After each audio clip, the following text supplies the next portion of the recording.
Hey guys, tonight we're going somewhere quiet, not dreamlike quiet. The other kind, the kind of stillness that sits too deep in the bones, like the hush before a storm or the pause before a scream. You're pulling into the driveway of your own home in Maple Valley, a suburb so ordinary it could have been clipped from a real estate brochure. The sky is overcast. The December air cold enough to nip but not quite bite. You've just helped your wife's school decorate for Christmas paper snowflakes, tinsel, the usual, and you're thinking about leftover hot cocoa when your phone rings. It's your neighbor. You can tell by his voice tight, shaky that something's wrong. Ethan. He says, "I didn't go in." But the door's open, and there's blood on the porch. You freeze, literally stop moving, like someone unplugged your nervous system. You try calling your kids Whitney, Liam, Jenna, no answer. You call your wife, she's at a school leadership conference out in Spokane. You need to come home, you manage, and your voice cracks mid-sentence. You don't say why. You can't. The wheels don't hit the driveway so much as slice into it.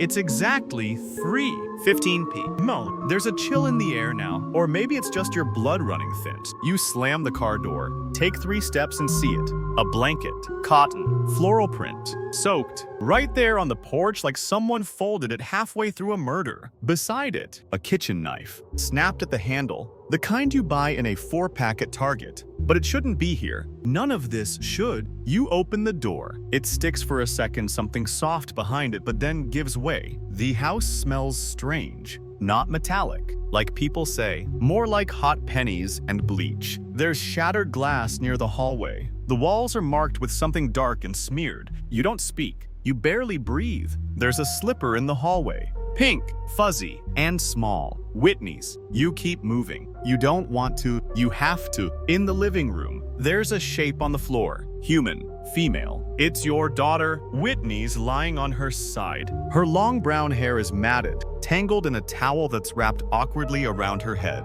like someone tried to clean up or hide what they did.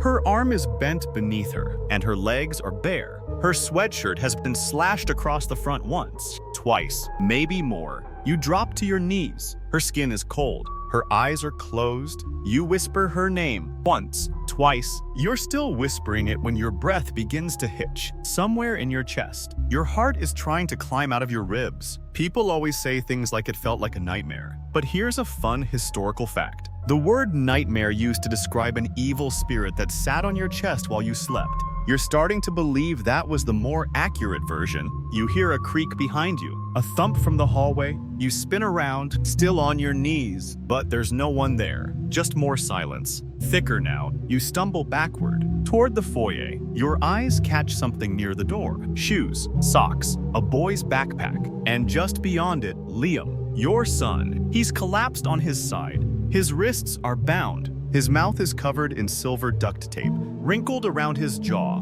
His t-shirt is wet blood, not sweat. There's a stab wound just under the ribs, another near his collarbone, more on his back, too many to count. You want to pick him up, you want to shout, but you can't move. You're stuck there, between 2 bodies and one unbearable question. Where is Jenna? You call her name, once, twice, then again, no answer. Maybe it's the stress talking. But suddenly, you remember a totally irrelevant piece of trivia. The Romans used crushed mouse brains as toothpaste. You want to laugh or throw up? You take a step toward the stairs. The floorboards creak under your foot. There's blood on your sock. It's not yours. You reach for your phone. Your hands are shaking. You dial 911 and put it to your ear. And just as the dispatcher picks up, you hear it. A door clicking open upstairs. You look up. Someone's there. Someone is still in the house. You don't move right away. Your legs are ready, sure, but your brain is still catching up. That door upstairs, was it Jenna? Was it someone else? Every inch of your body screams at you to run. But there's that deeper instinct now, the one that tells you it's already too late. The dispatcher's still on the line. Her voice faint. You hear, "Sir, are you safe? Can you speak?" You can't. Not yet. Your lips are cracked open, but no words make it out. Instead, you climb the stairs, one hand on the banister, one foot in front of the other. The air up here is heavier, like someone sprayed a whole bottle of dollar store air freshener to cover up something worse. There's steam fogging the hallway light. A bathroom door is cracked open. and you hear something dripping. Water, then movement. To your left, the guest room. You open the door slowly. Jenna stands there, dripping wet, wrapped in a towel, hair clinging to her face. Her lips are slightly parted, her eyes wide, but not crying. You blink at her. She doesn't say a word. You ask, gently, like she's 5 years old again, "Are you okay?" She nods too fast, swallows. "What happened?" you ask, though you're not sure you want to know. She whispers. "I was in the shower. I didn't hear anything." You don't say it, but your brain writes it down. You didn't hear anything, not even a scream. Not even when Liam was gagged and dying 10 feet away. You step aside and motion her downstairs. You want her near the front door, near the light. The dispatcher is still talking as you say, 2 victims, both teenagers. "We need an ambulance." Police, everything. You don't mention the knife or the blood. You don't even mention Jenna, not yet. By the time the first officer arrives, lights cutting through the gray drizzle outside Jenna's dressed, hoodie, jeans, her wet hair tied up. She's shaking now, or at least trying to. You wonder if it's fear or effort. They escort you outside, make you sit down on the porch steps, the same ones with the blood. Someone hands you a blanket. Another officer takes Jenna to the curb, and that's when it hits you. She's not crying. You're crying. You haven't stopped. But Jenna, dry-eyed, the officer starts asking her questions. Simple things. Did you see anyone enter the house? Did you hear anything unusual? Where were you when it happened? She answers quickly, breathless. "I was upstairs. I was studying with Whitney earlier. Then I took a shower. I didn't hear anything until I came out, and they were just lying there." The officer takes notes. You watch from the steps. You want to believe her. You need to, but then the other officer walks out and says, "Sir, you'll need to come with me. We're securing the scene, and we'd like to walk through the rooms with you, see if anything's missing." You follow him, back inside, and suddenly, it's not your house anymore. It's a museum of horror. You pass the broken lamp by the couch, the framed picture knocked to the floor, the blood streak near the thermostat. There are details that shouldn't be there, like the overturned laundry basket in the hall, or the perfectly scrubbed sink. The officer leads you to the laundry room. The washer is still warm. It's empty. No clean clothes, just the faint scent of bleach and wet cotton. They look at you. Did anyone do laundry recently? You shake your head. Now, a different thought blooms. Not fear, not grief, suspicion, and you hate yourself for it. Back outside, another officer bags the broken knife. They label the gory towel Exhibit A. The EMTs zip the body bags with a soft snick you can't unhear. And Jenna still sits on the curb, arms around her knees, staring at the bushes like they might answer something. You glance at the detective who's just shown up. Tall woman, slate gray blazer, glasses. She introduces herself as Detective Martinez. She asks if Jenna has any relatives. You say, "She's our daughter." There's a pause before Martinez writes that down. That's when the facts start creeping in like cold drafts. No sign of forced entry. No valuables taken. No damage to the back door. And according to you, only 4 people have keys to the house. You, your wife, Whitney, and Jenna. You sit there, blinking too hard. Want one of those weird forensic tidbits to shake you out of it? Here's one. Ancient Egyptians believed the brain had no function. They removed it through the nose during mummification. And yet, here you are, feeling yours melting behind your eyes. You look at Jenna. She looks back, and for a half second, there's no fog, no confusion, just a flicker. Not sadness, not shock. Something else. You can't name it yet, but it doesn't go away. You stay on the porch long after the bodies are taken, after the neighbors stop peeking from behind their blinds, after Detective Martinez disappears inside with a clipboard and gloves. You're still there when your wife Sarah pulls up, gravel crunching under her tires. She doesn't turn off the engine right away. She gets out slowly. Her eyes scan the house, the police tape, the porch. Then she sees you, and something in her folds. Her knees buckle slightly, but she holds it together. She rushes to you. You don't speak. You just wrap your arms around her and bury your face in the shoulder of the woman who made this house feel safe. For a while, that's all there is. You hear the wind again, and distant sirens, and your own breathing, shallow and wrong. Sarah finally whispers, "Where are they?" You say nothing. She asks again. You nod toward the living room window, and just like that, she breaks. Inside, the investigation has shifted into second gear. The forensics team is sweeping every room, inch by inch. Cameras flash, cotton swabs dab at furniture legs. One officer walks out carrying a brown paper bag sealed at the top, something small and metallic rattling inside. Detective Martinez calls you and Sarah in separately. Standard procedure. She starts with basic questions. What time did you leave? Who did you see? When was the last time you spoke to your kids? You answer on autopilot. Then she leans back in her chair and asks, "Has Jenna ever acted unusual?" Withdrawn. Hostile. You pause.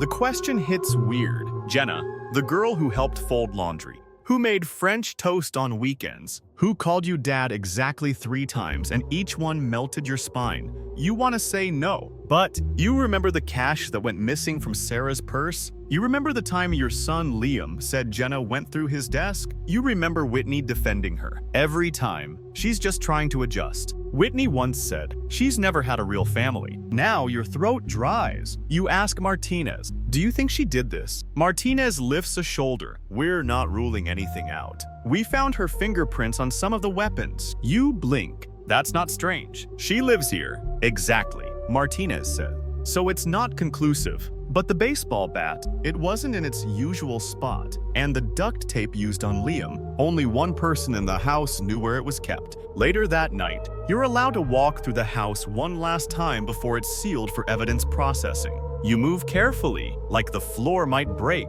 In Liam's room, the TV is still paused on some Marvel movie. The remote is beside a half-eaten granola bar. There's a hoodie slung over the bed. You want to pick it up. You don't. Whitney's room is worse. The bed is made. She was always the organized one, but the top of her desk is smeared. There's a ripped page from her planner. One corner still says, "Dinner, W." Jenna, you don't realize you're crying again until the pages go blurry. Out back, a forensics officer finds something behind the trash bins. A pair of blood-stained jeans, a t-shirt, and most curious, a COVID test receipt with a QR code issued that same week.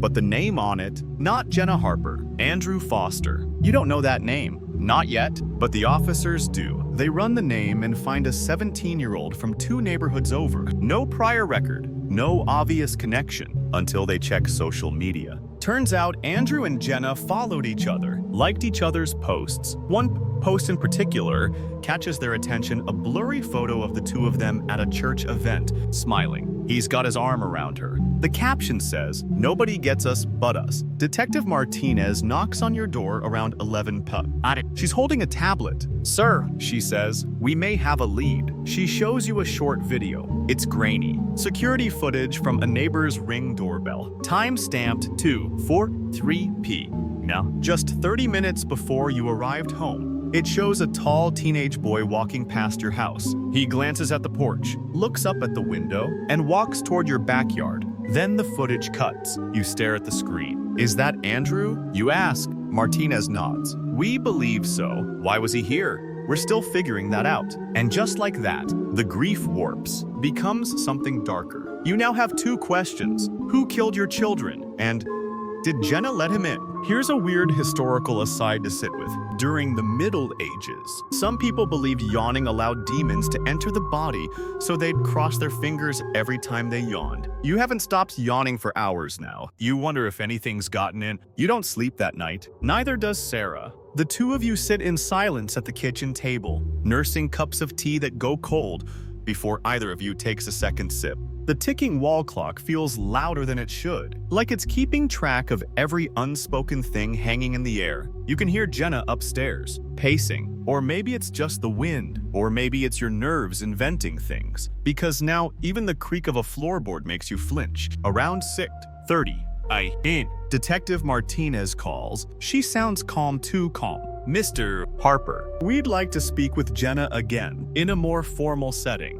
You hesitate. You want to protect her. You also want to know the truth. You say, "Okay." By 7:15, they arrive. Jenna doesn't protest. She sits in the back of the cruiser, bundled in her oversized hoodie, earbuds dangling but not playing anything. She doesn't cry. She doesn't ask questions. She just goes, "And you?" You stand there on the porch, wondering when your own home started feeling like it belonged to someone else. At the station, the detectives try soft first, then firm, then somewhere in between. Jenna tells her story again. "I was studying with Whitney. Then I took a shower. I didn't hear anything. When I came out, Liam was, and Whitney."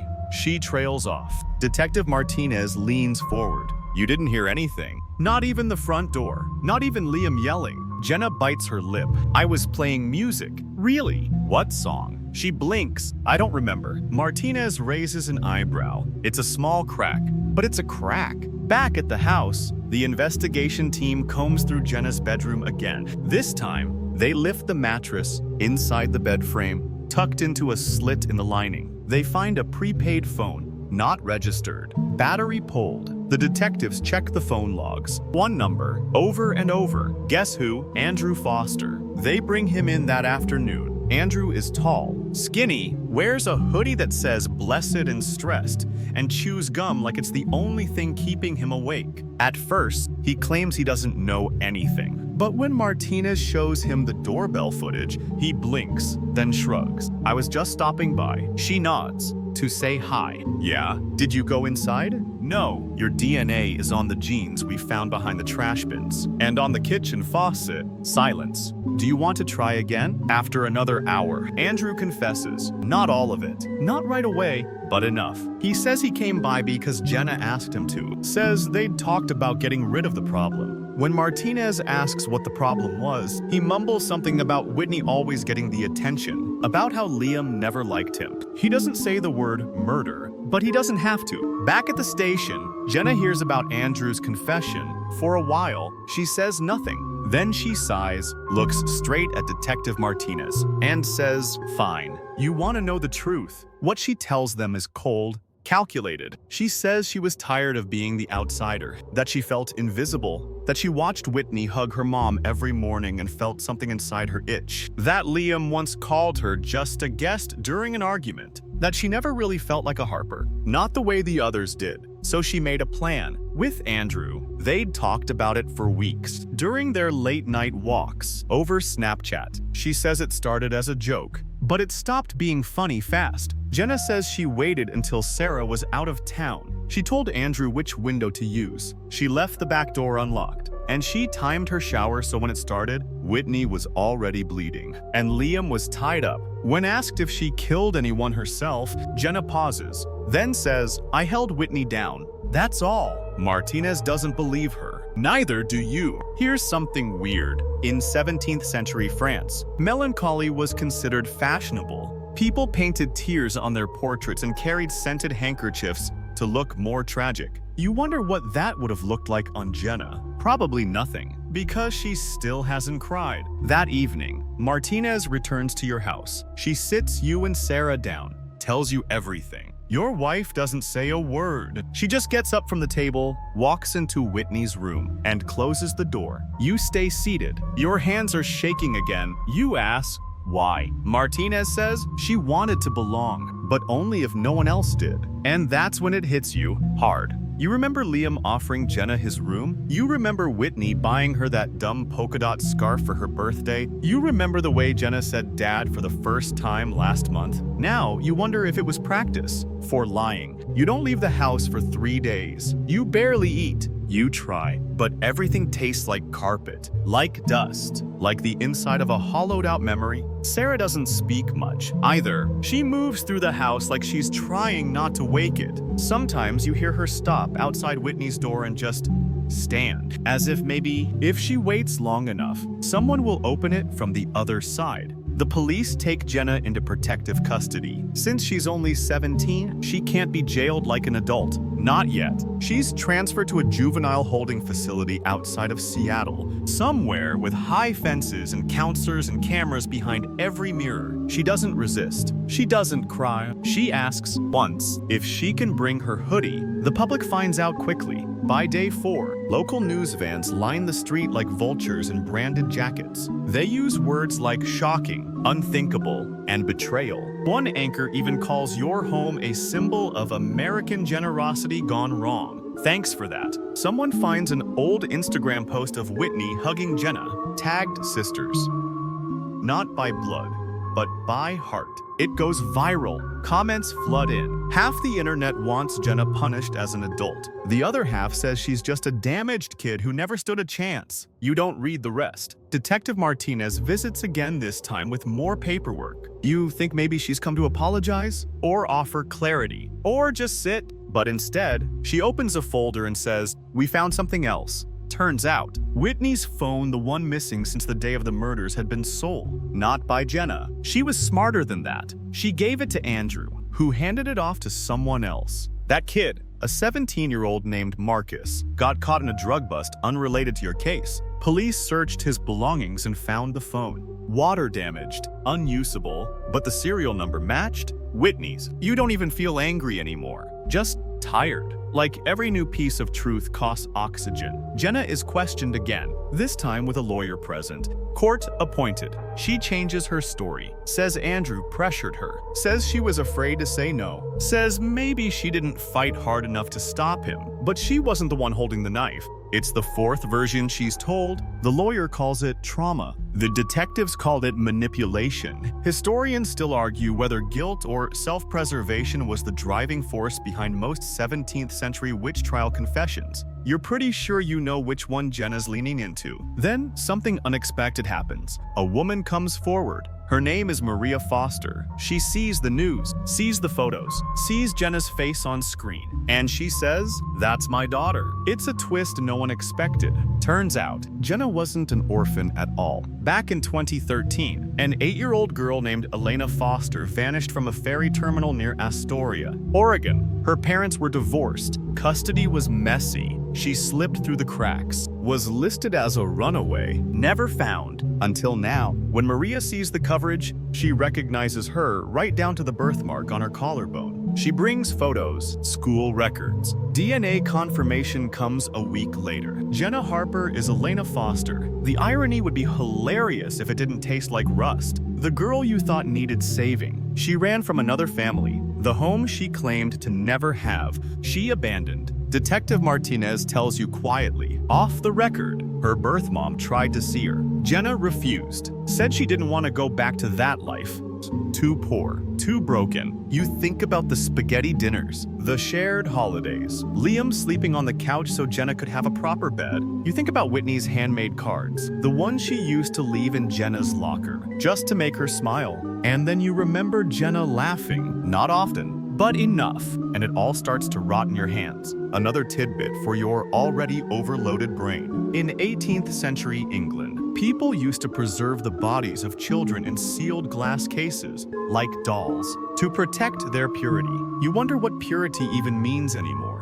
You wonder if you ever had it. Sarah finally speaks. Not to you, not to anyone in the house. She calls Jenna's birth mother. They talk for 40 minutes. Afterward, she says, "I just needed someone else to say it." You ask, "Say what?" She says that it wasn't our fault. You don't believe it yet, but you let her believe it first. Time doesn't move forward after something like this. It stretches, it loops, it gets stuck in the corners of the house like spider webs you can't quite reach. You find yourself walking into rooms and forgetting why. Not because you're absent-minded, but because you're grieving in 360 degrees. Sarah starts baking again, not because anyone's hungry, but because mixing things gives her something to measure. 1 cup of sugar, 2 eggs, no murder. She leaves banana bread on the counter and doesn't eat a slice. You spend hours in the garage, sorting tools you already sorted last spring. You label things with neat Sharpie strokes. It makes you feel in control, and for 10 minutes at a time,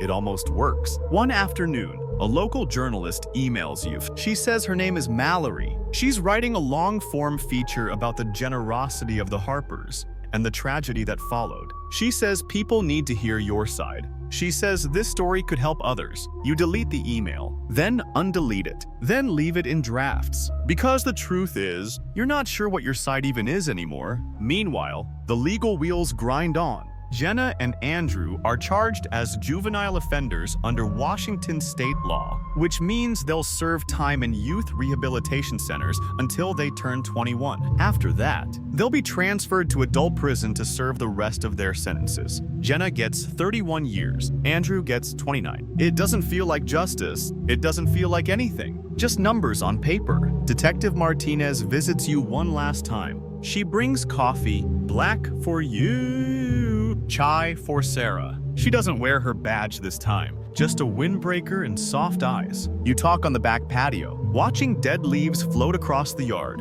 I know it doesn't fix anything, she says, but I want you to know your daughter, Whitney, she fought back. You swallow. She had defensive wounds, deep ones. She didn't go easy. You want to cry, you also want to scream. Instead, you say, that sounds like her. Martinez gives you a look. She protected her brother as long as she could, and with that, she stands. You walk her to the gate. Weeks pass. The house is quieter than ever now. Not peaceful, just thin. One evening, Sarah finds something in Whitney's backpack. A notebook, the kind with doodles in the margins and quotes written in glitter pen. There's a page near the back where she wrote, if you want to know what someone's made of, watch what they do when they think nobody's watching. You read it 3 times. You don't know if it was about Jenna or about herself. You stop sleeping through the night. You keep thinking of the last family dinner, spaghetti, garlic bread.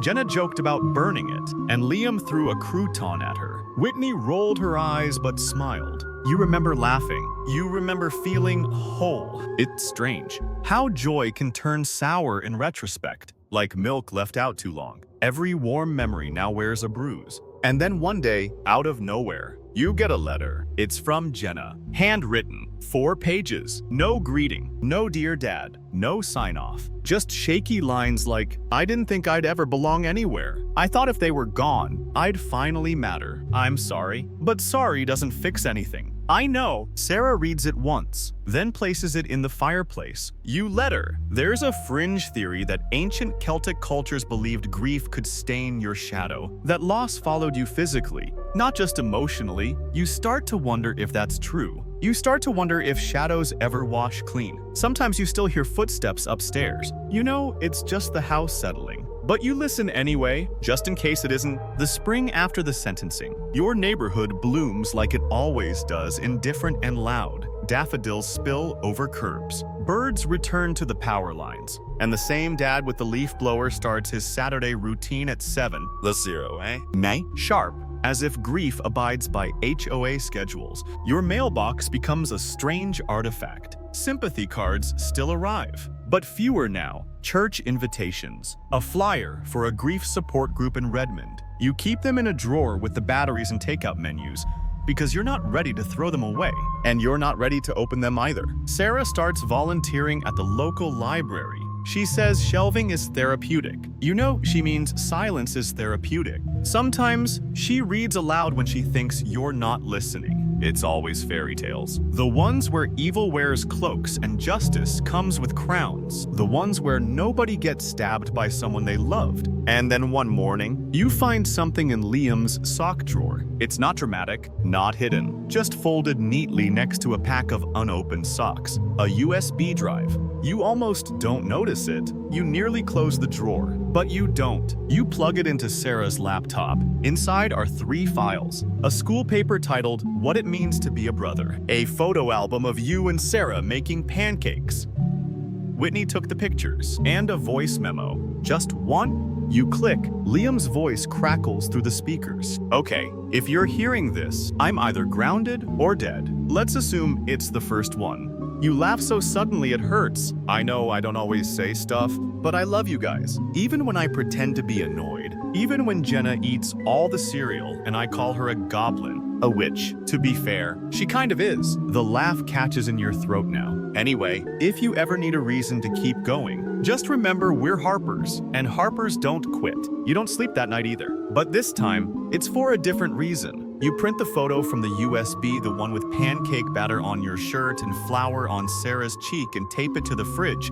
It stays there, through tears, through visitors, through days when you almost forget. Almost. A month later, you get a call from Detective Martinez. She sounds casual, no blazer now, no clipboard, just a voice on the other end of a quiet Sunday. "We got something odd," she says. "You brace." It's a group chat. Digital forensic team recovered partial data from Jenna's old backup accounts. Most of it was encrypted junk. But one file, well, we thought you should know. You wait, it's her and Andrew. The day before, your stomach knots. What does it say? It's not what it says. It's what she asks. Martinez reads it slowly. "Do you think they'll still love me when it's just me left?" That sentence loops in your head. Not the plan, not the blame, just the want. The core of it, as if love was a room she couldn't find a door to. As if kindness had to be fought for with knives and lies and silence. And maybe that's the hardest part. She didn't want to destroy you. She just wanted to belong. Did you fail her?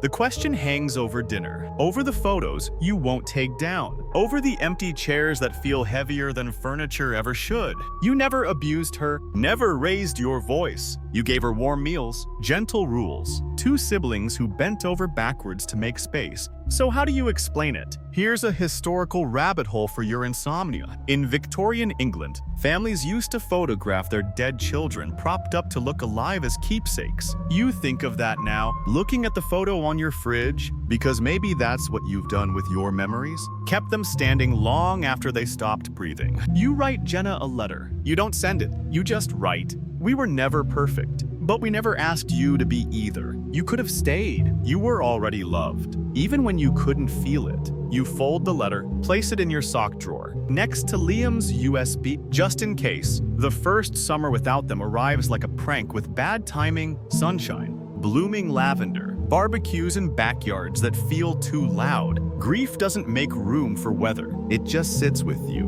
No matter how bright the sky is, Sarah stops baking. She starts walking instead long, aimless loops around the neighborhood, passing the same houses, the same rose bushes, the same neighbors who still don't know what to say. One of them nods too politely, another crosses the street. You don't blame them. You start fixing things that aren't broken. The fence, the kitchen tiles, the garage light that flickers once every 5 hours. It's not about the repairs. It's about pretending the world still responds to your hints. One evening, just after sunset, a package arrives, no return address. Inside is a DVD. Yeah, a DVD. You didn't even know you still had a player. But there it is, dusty behind the TV. You slip the disc in, and the screen glows. It's a video. The Harper Family Christmas, 2020. Whitney, filming with her phone, narrating with mock seriousness. December 24th. Mom burned the cookies. Dad's wearing his gift socks from 1998.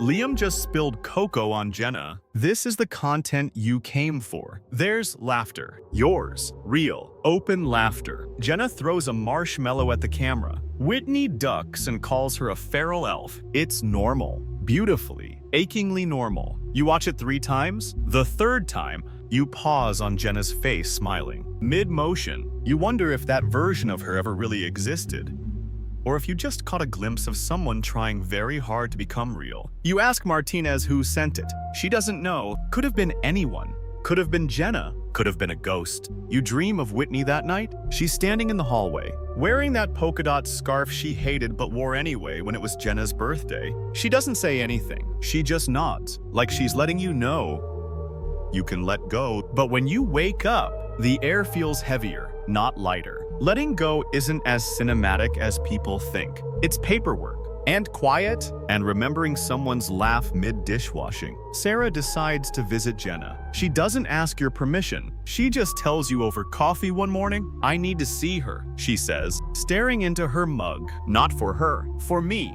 You nod. But inside, your chest stings. The idea of walking into that place, looking her in the eyes, pretending you could survive hearing her say sorry again. But Sarah goes, and when she returns, she doesn't say much. Just, she still believes she was unloved. And then, I told her that was never true. I told her that's why it hurt so much. You don't ask what Jenna said back, because maybe it's better not to know. Here's a weird fact to distract yourself. The ancient Greeks believed the heart, not the brain, was the seat of memory. That's why they burned the hearts separately during cremation rituals, so the dead wouldn't forget who they were. You wonder what you've forgotten. You wonder what your own heart's still holding on to. You try writing again. Just little things. Notes to yourself. Grocery lists with things you don't buy. A thank you card to no one in particular. Eventually, you sit down and write Whitney's name, then Liam's, then Jenna's, and it doesn't feel like betrayal. It feels like acknowledgement that they were all part of your story, even the girl who ended it too early. One afternoon, while digging through the garage,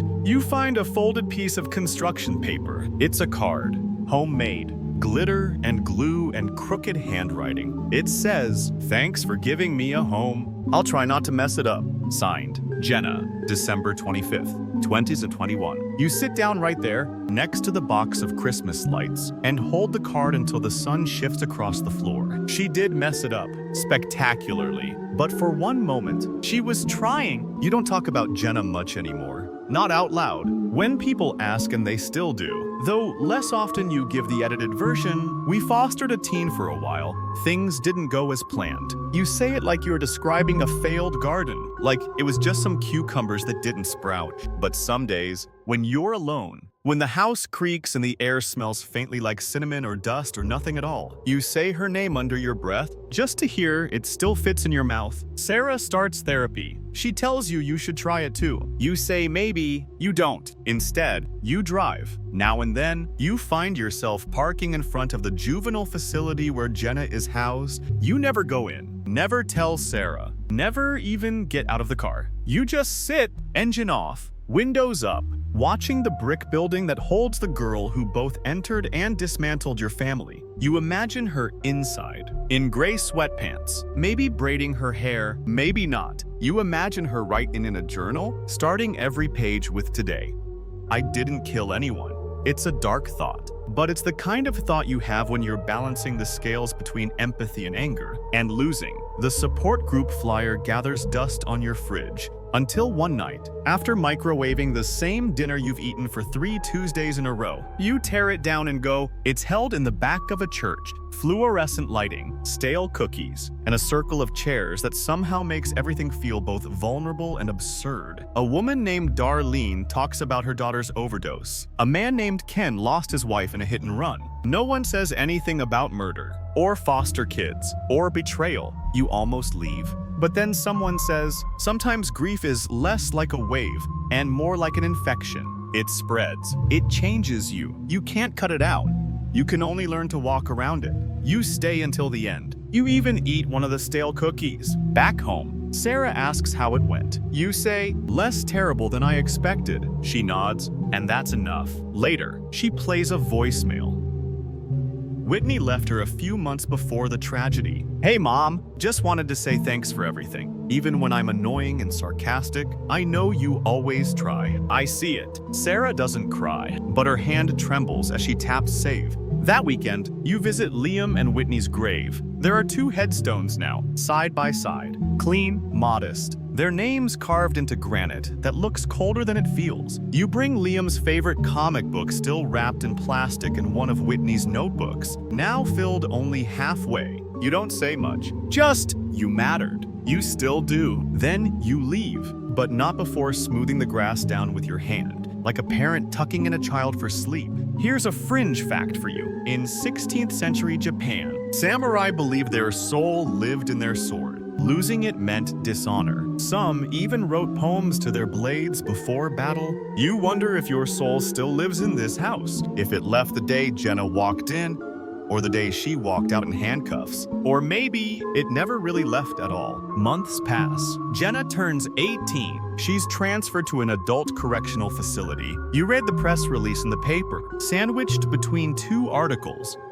One about property taxes, the other about a missing dog that turned up safe. There's no photo of her, just a line that reads, Jenna Foster, formerly Harper, 18, was moved to Cascade Correctional Facility to complete her 31-year sentence. Sarah folds the paper in half. You don't unfold it, because part of you knows she'll never really be gone. Not from this house, not from your memory, not from the story you keep rewriting every night in your head, sometimes with forgiveness, sometimes without. Autumn rolls in without asking permission. The leaves in Maple Valley do what they always do, turn gold, then copper, then let go. People put out pumpkins, light cinnamon candles, and pretend that warmth can be arranged like decor. Your house stays undecorated this year. There's no happy fall. Y'all sign, no scarecrow by the steps. You don't need any more masks. Sarah suggests cleaning out the upstairs rooms. She doesn't call it what it is, grief triage, but, you know, Whitney's room first, then Liam's. You save Jenna's for last. You start with the closet. Whitney labeled everything. Sharpie on masking tape. Art supplies, extra chargers, cozy socks. You find a journal with a to-do list on the inside cover. One item reads, "Teach Jenna how to do a fishtail braid." You don't read the rest. You close the book gently and slide it into your coat pocket. In Liam's room, you find an old school project, his DNA model made of licorice and marshmallows. The red vines are stale, but still holding strong. You take a photo before tossing it. Jenna's room is quieter. The air feels heavier, almost resentful. You open a drawer. Inside is a folded paper star. On one side, "I want to be good." On the other, "I want to be loved more than I want to be good." You sit on the edge of her bed and read that again. And again. It's not an excuse, but it's an explanation. You learn later that she started therapy in prison. A social worker sends a report routine updates for former guardians. Sarah reads it out loud. She's attending group twice a week. Writing exercises, anger work, limited interaction, minimal incidents. Then she adds, quietly, "They say she's progressing." You nod, not because you believe it, but because someone should. You return to the support group. There's a new face, an older man who lost his nephew to suicide. He says, "Grief's like sand in your shoes. Doesn't stop you from walking. Just reminds you you've been somewhere hard." You like that one. You jot it down in the back of Whitney's journal. You've started writing in it. Only small things. Lines like, "She would have loved this song. Liam would have made a joke here. Still can't eat spaghetti. Here's something odd. The earliest known mirrors were made of polished obsidian, and they didn't reflect light the way ours do. They showed dim, ghostly versions of your face, less clarity, more suggestion." That's how your memory works now. You remember Whitney and Liam not as facts, but as feeling. Their voices fade, but the way they made you laugh doesn't. Their faces blur, but the ache of their absence sharpens. You sometimes wonder if Jenna had just asked for more love, more space, more time, would you have given it? The answer is yes, and also you already did. You and Sarah visit a lake one weekend. Somewhere new, somewhere with no memories. You rent a cabin, read books by the fire, fall asleep without nightmares. It's not healing, but it's peace adjacent. You skip stones. Sarah finds a feather and tucks it into her pocket like it means something. You both walk barefoot in the shallows, pretending for a moment that time is just water, that what's behind you doesn't always follow. Later, in the car, you ask her, "Do you think she ever loved us?" "Really?" Sarah stares out the window a while. Then she says, "Yes, but I don't think she knew what love was. Not in a way she could hold." You drive the rest of the way home with the windows down, letting the wind carry whatever it wants. You get used to people forgetting. At first, it's the barista who stops writing your name with a heart on the cup. Then it's your coworker who stops saying, "How are you holding up?" and just nods. Eventually, even the mailbox gives up the sympathy cards replaced by political flyers and cable offers. But forgetting isn't a betrayal. It's just survival. And you're learning to do it too, sort of. You go back to teaching part-time. Freshman biology, same classroom, same microscope that always sticks on low zoom. You make a joke about dissecting frogs, and one kid laughs so hard he snorts. You smile. It's the first real one in months. After class, you sit at your desk and stare at a sticky note. Whitney once left there. "Don't forget, you're someone's favorite teacher." It's faded, but you leave it up.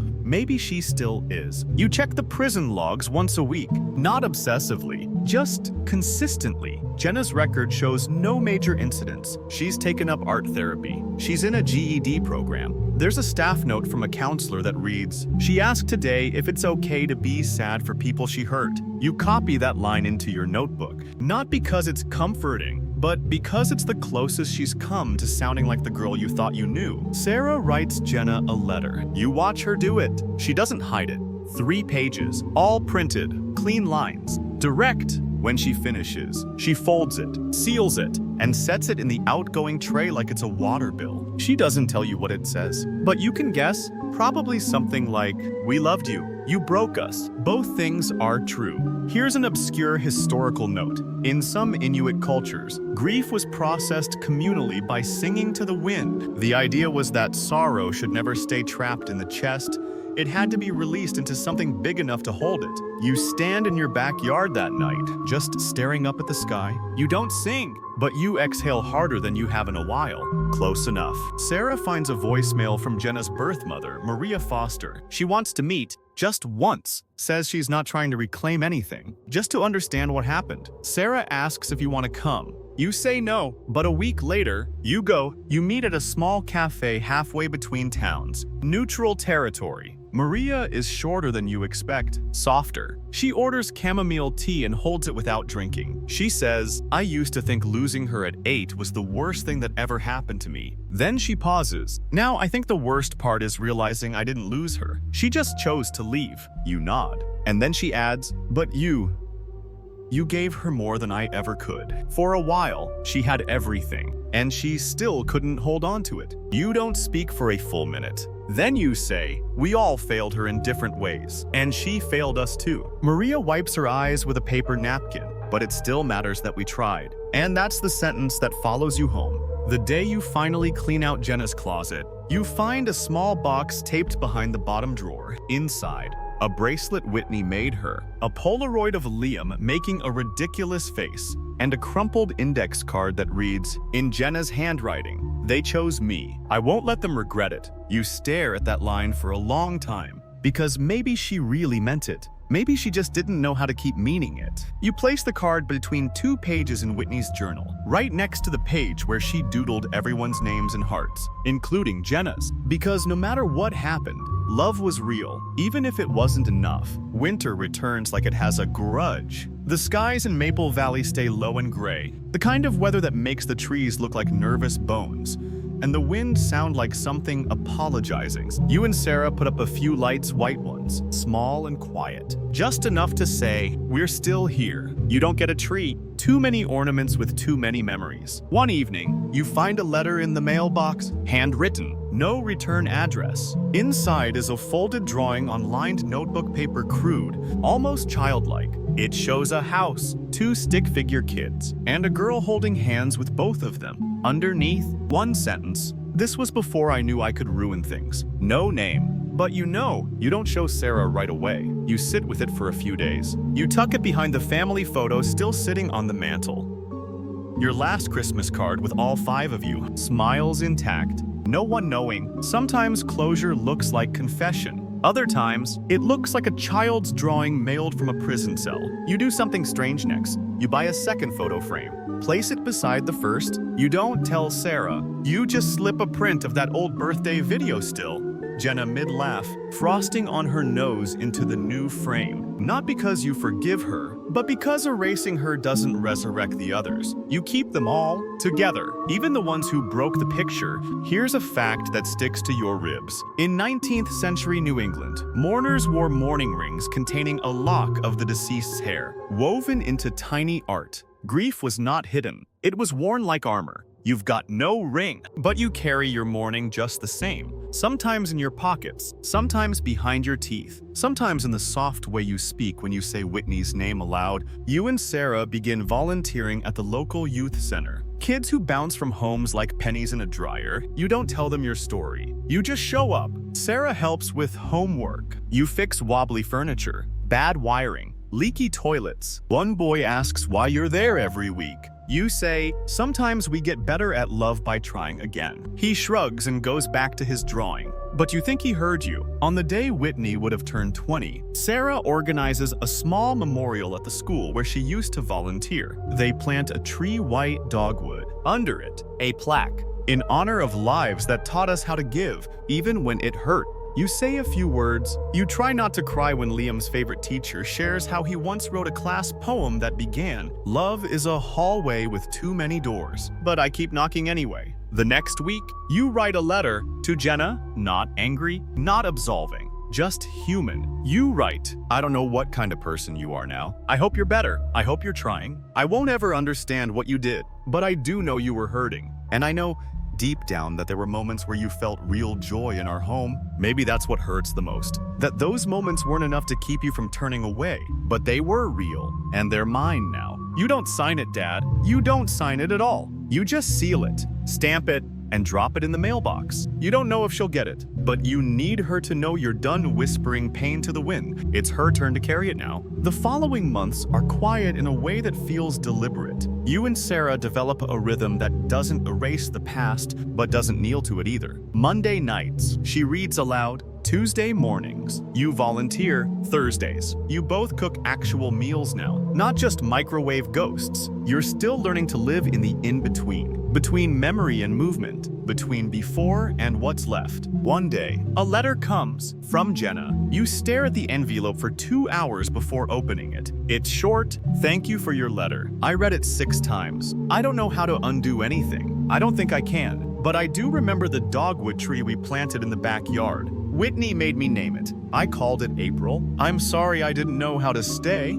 It's the first time she's ever mentioned Whitney by name since the trial. You don't know what that means, but it means something. Sarah frames the letter. Not the whole thing, just the last line. She places it on a small shelf beside a ceramic dog Liam made in 4th grade that looks more like a melting sheep. It's crooked and perfect. You stare at both and think, this is what remains. Sometimes you still get questions from strangers. A woman at the grocery store says, "You're the Harpers, right?" You brace. She says, "Your daughter Whitney.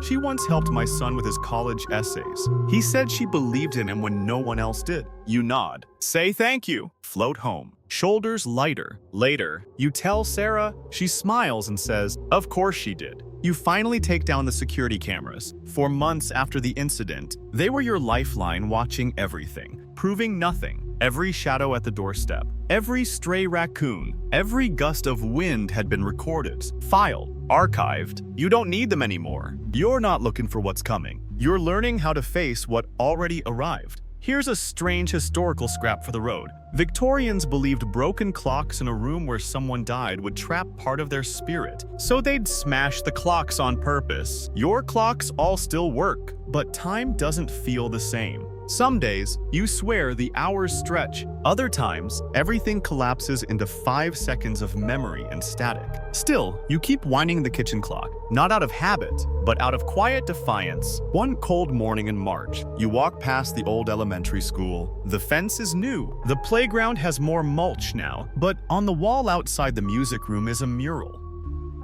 Whitney helped paint swirls of blues and yellows, with the quote she picked still legible. "Kindness is a language the deaf can hear and the blind can see." You run your fingers over the letters. Someone's touched up the paint. You leave a flower beside it. No note. No explanation. The mural doesn't need one. Sarah gets a call from Maria Foster. They haven't spoken since the cafe meeting. Maria says she's moving out of state. A fresh start. She asks if it's okay to send a few baby photos of Jenna, in case someday you want them. Sarah says yes. They arrive in a manila envelope a week later. You open it together. A girl on a tricycle, a Halloween costume, tiny witch hat sliding off her head. A photo of her asleep, face squished into a pillow. Years before you knew her name, you don't say anything. You just keep turning pages. And when you're done, you put them in the same box as the Christmas DVD and Liam's USB, because whatever else she was here. Spring comes quieter this time,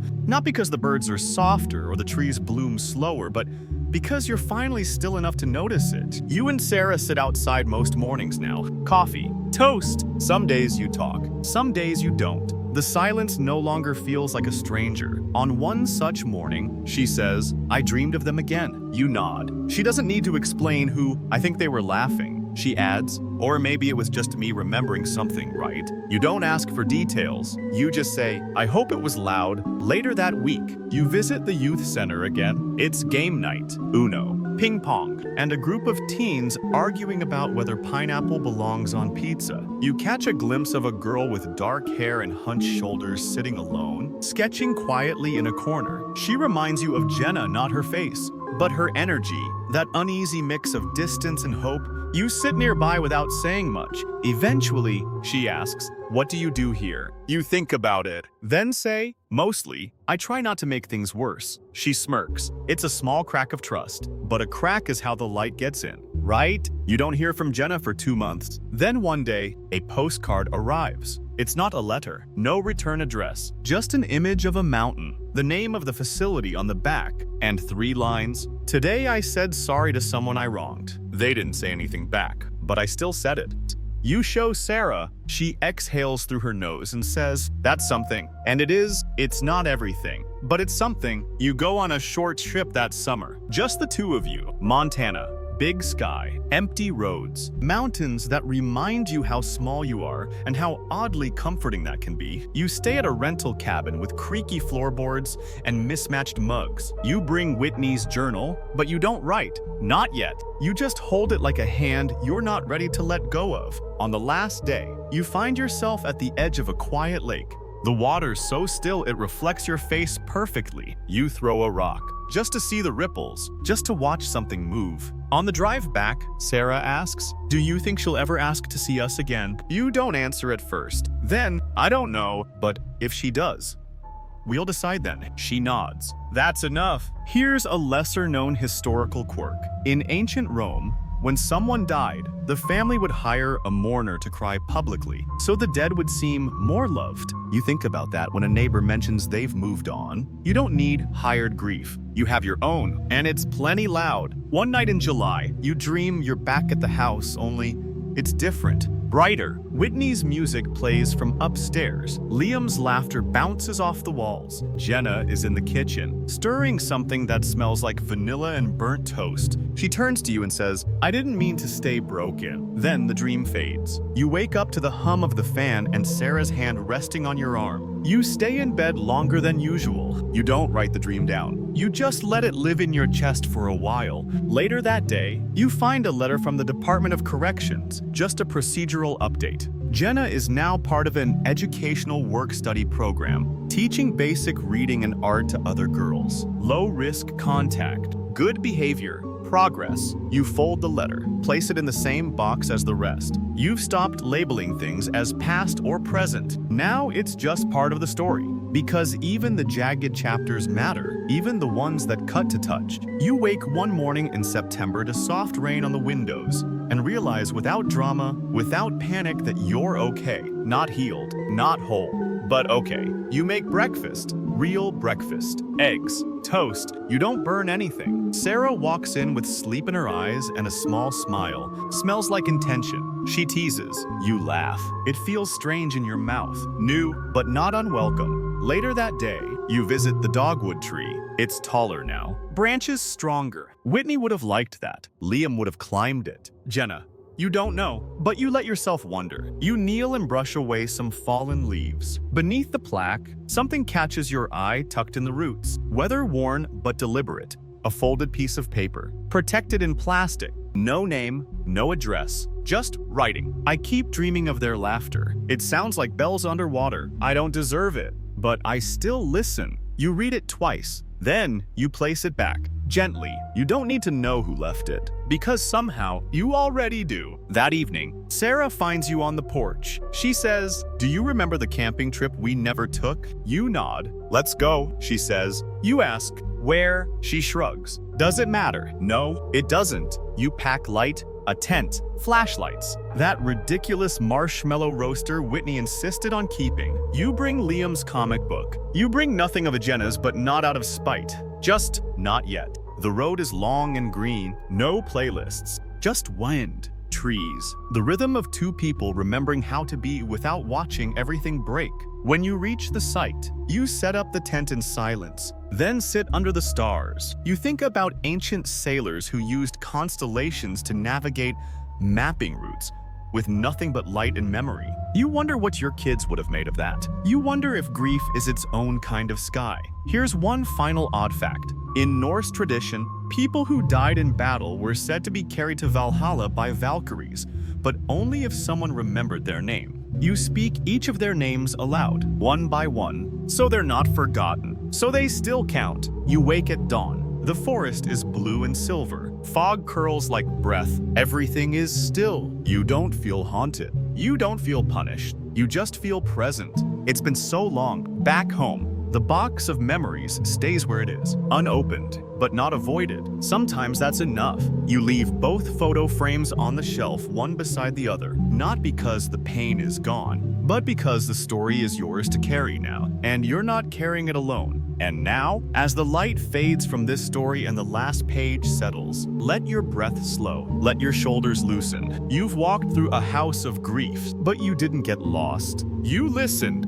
you felt, and that's a kind of strength most people don't name. It's okay not to have perfect closure. Some stories don't end with fireworks or full stops. They just soften, like mist after rain, like breath on glass. So rest now, knowing that pain doesn't erase love. It just teaches you how deep it ran. You've heard a story of kindness turned to ruin, of children who gave their whole hearts, of parents who refused to stop loving even after everything went quiet. And yes, even of a girl who didn't know how to belong, but maybe, just maybe, wanted to try again. If grief has touched your life, may this story remind you, the shape of what you've lost does not erase who you are. You are still here, and that matters more than any ending. So close your eyes. Let your heartbeat find its rhythm. Let the past take its place, not forgotten, not glorified, but acknowledged. The stars are out, the wind is soft, and the story, for now, is at rest.